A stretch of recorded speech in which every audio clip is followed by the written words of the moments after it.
We go.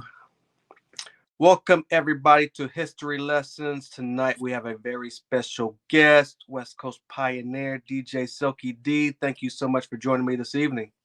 Thank you for having me. I'm excited. I'm always excited to be on this show. Yeah.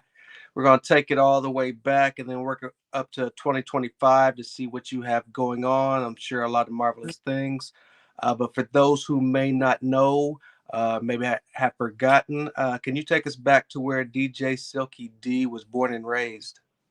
Oh, right here in California, Los Angeles. This is where I am, West Coast all the way, baby. No doubt. Take us back Mhm. to teenage years, Los Angeles for DJ Silky D. Before being a Mm. DJ, what was the teenage years like for you?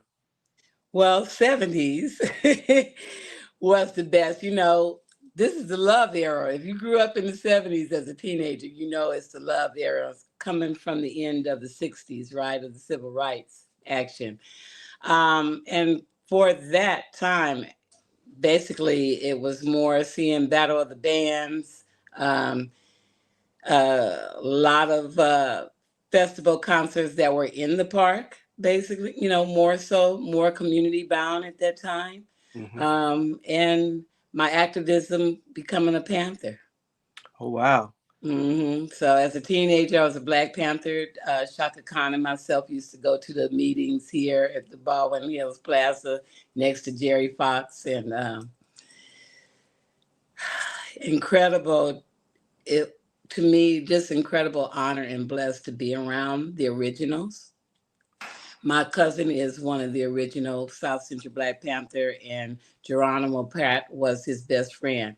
So, that's where I had gotten my feel more so to be community bound in every way. Right. Then, leading on into where the, I would say, beginning of those 80s. Well, I started DJing in 78, actually. Okay. Yeah. And that beginning of the 80s, which also went from what Angel does to crack, um, we were experiencing a lot of things here, and that kind of affected me more so to have a 9-year-old kid, dead coming from a gig that I was doing. And that's where more so why I became the queen of West LA, just protecting the youth, getting them off crack, providing my home to come and hang out and learn how to DJ and make our own equipment, and to work for me. But by the way of them becoming my crew grits and stuff. After I became the first female DJ for K Day Mm, Mix Masters, and mm. then went to KGLH around in '82. They announced me as the world's first female DJ with Michael Mixon Moore, Tony Joseph, and Magic Mike at that time. Mm. All rest in peace. They're all gone. But they announced me on, the community radio station that Stevie Wonder owns. And then I got with Uncle Jam's Army around in the same year, being their first female DJ for the group, and became the voice of Dollar Freak with Egyptian Lover. Okay. Let's Yeah. back it up just a little bit. How did you initially get into DJing? I always, it's interesting. I say ever since I was a little girl, I had the love of music. I'm the oldest of my family, and my parents, always had me to put a record on a 45 on. My favorite pastime was going over to my grandparents' house, which they had 78s, right? Where I learned about Billie Holiday and Donna Washington and, Billy Epstein.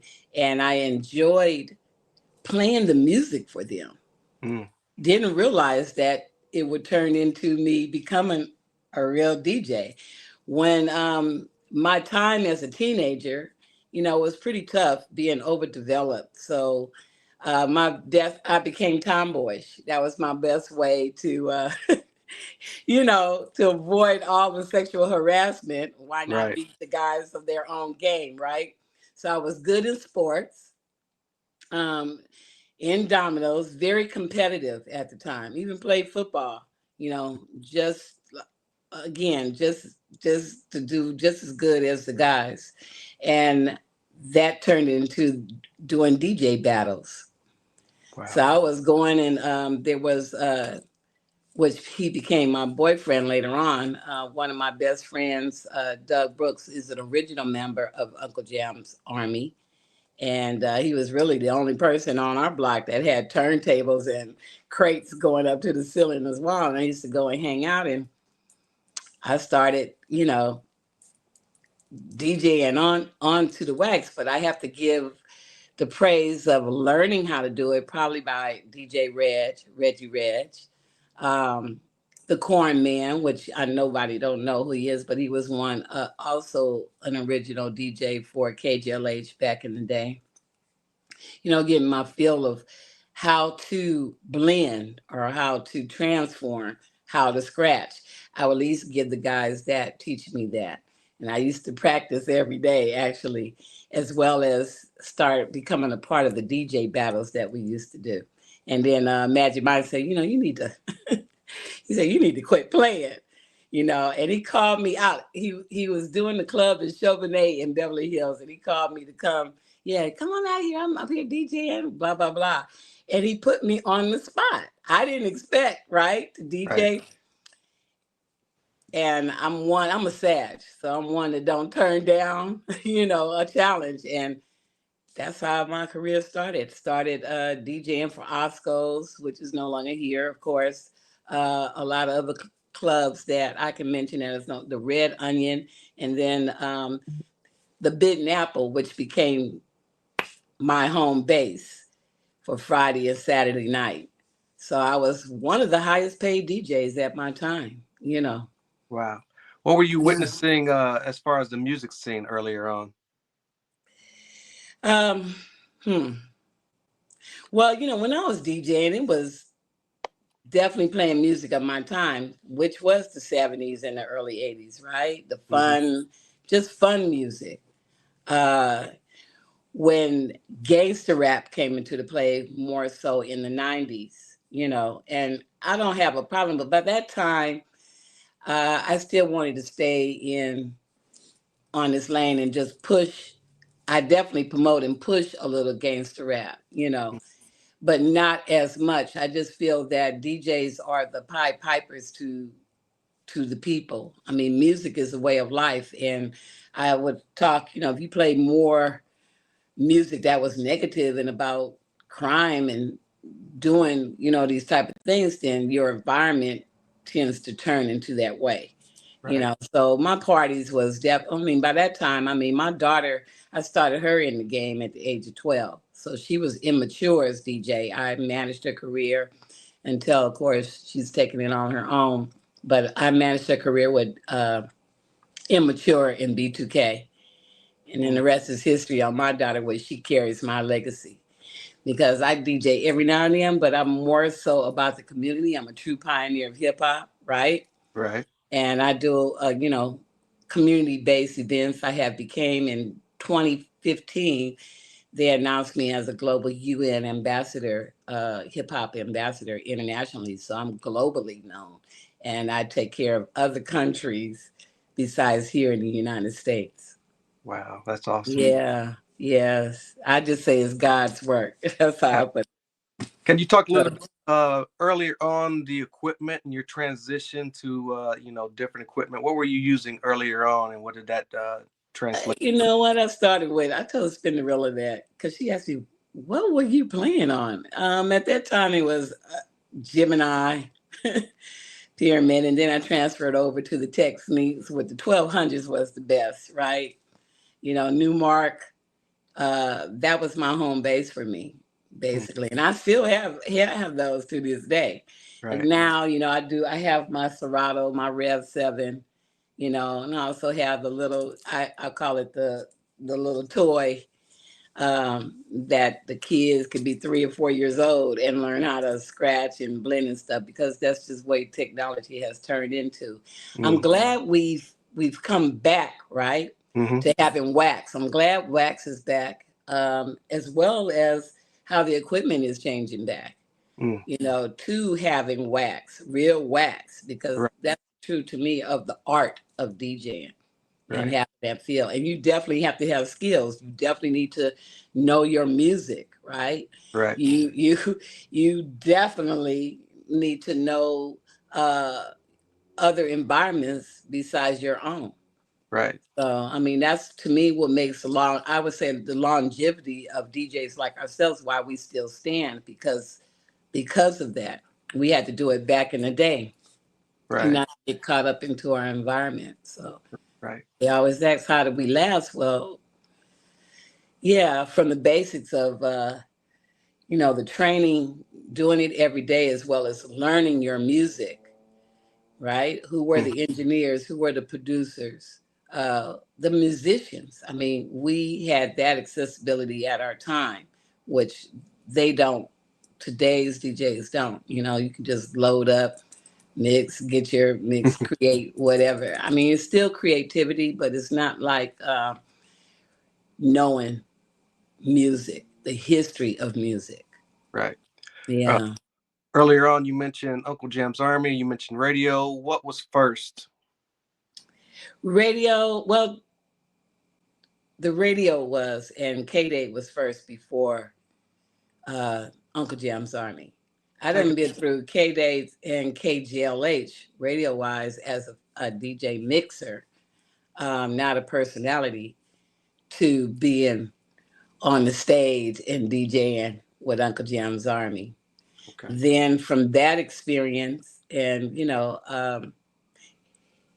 it led off to me being the first female audio owner. I actually own my sounds, lighting and sounds equipment, and a lot of the guys used to rent equipment from me. Not just being a DJ, elevated a little larger, right? Right. And that led me into, thanks to Troy Marshall, by me providing the sounds for his step show, that led me into the concert world. So that's where I became a soundstage director with a 17-man lighting and sound crew, where I was providing the sounds for Tina Marie, Gap Band, and Cameo, and Bootsy and the home band. I did that for 2 years until, again, it's tough, women to be in this game. Mm.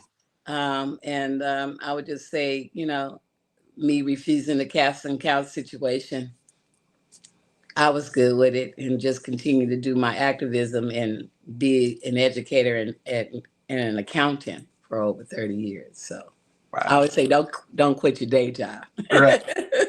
You were at such historic radio stations. What were some of your best memories of being at places such as like K Day? Oh my God. Well, K Day was a lot of fun, actually. A group of the other guys.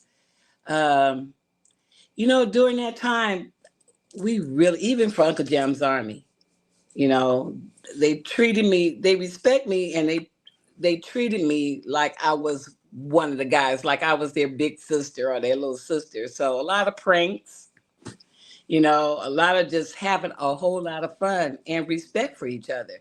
And to this day, we respect each other and our craft. We love listening and watching each other still DJ to this day.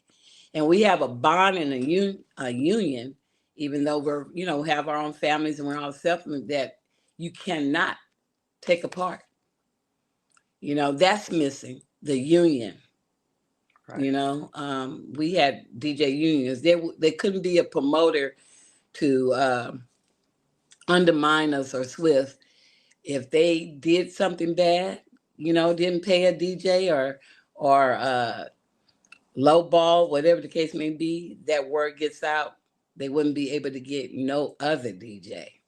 Mm. Yeah, the union. Rest in peace, Foot. The record pool that we had here, we had two first black Street Beat, which Tony Joseph have owned. That's the first black record pool, and then Danny Foot James purchased that when Tony Joseph became a great engineer and producer, and then he also had went over to the Beat. They took it on and turned it into Impact Record Pool, which we were part of the BRE magazine. Our Oh, DJs had right. Our DJs had to report, the top 75 DJs here in LA in every club scene, major, that came from Impact Record Pool. Thanks to Tracy Kendricks, Courtney Batch was now he's Dr. B Serious, uh, and Danny Foot James. History. Everybody came through Impact Record Pool, even Madonna. I mean, when we pushed those records out, promoted them labels, you know, it was very powerful here. And the union that we had was beautiful because we set a price that we would not underbid that price to get the gig. We also respect the regions. If you know me having an audio business, if I had a gig that came to me that was out in Orange County, I would literally call up that DJ and say, "Hey, are you you got something going on?" Because and throw the gig to him because it's in his region. So we didn't cross boundaries. We had respect to make sure everybody ate. Everybody ate during that time. It was when I say good money, good money. Right. Yeah, nobody was backstabbing each other. Now, the radio station announced you as the world's first female DJ, not just West Coast. So, is that accurate? The first DJ in hip hop? Well, Mike Ross of Delicious was known for Delicious Records, who he put Tone Loc in front. He even said it out of his own mouth in front. He said, "You know what? You were the first, you know, on the table and stuff." And I said, well, I said, that's just validation what KTLH said. I mean, they said I was the first in the world. Maybe, I don't know, somebody might come up and say whatever, but I didn't see anything like me. I didn't see anyone like me. I know that Jazzy Joyce came out in 83, right? I started in 78. Although I was doing small things, I didn't get large or for everybody to know until I got with, well, thanks to Greg Mack. I was him on the Greg Morning Show on top of me being a mix master, right? And then and Uncle Jam's Army with Roger Clayton. So I have to thank them because I'm very, I don't know, I was just doing my thing. I was enjoying life. I didn't think that I would become who I am, basically. I've always been about the youth, protecting the youth, and didn't realize here I am today, having a humanitarian award from the U.S. House of Congress and the House of Representatives, and to be a global ambassador, hip hop ambassador. So, you know, uh, just amazing. Just, I guess I was the switch, do it before Nike was talking about just do it. I mean, Right. I was just doing it. And it all came out of me coming from a broken home.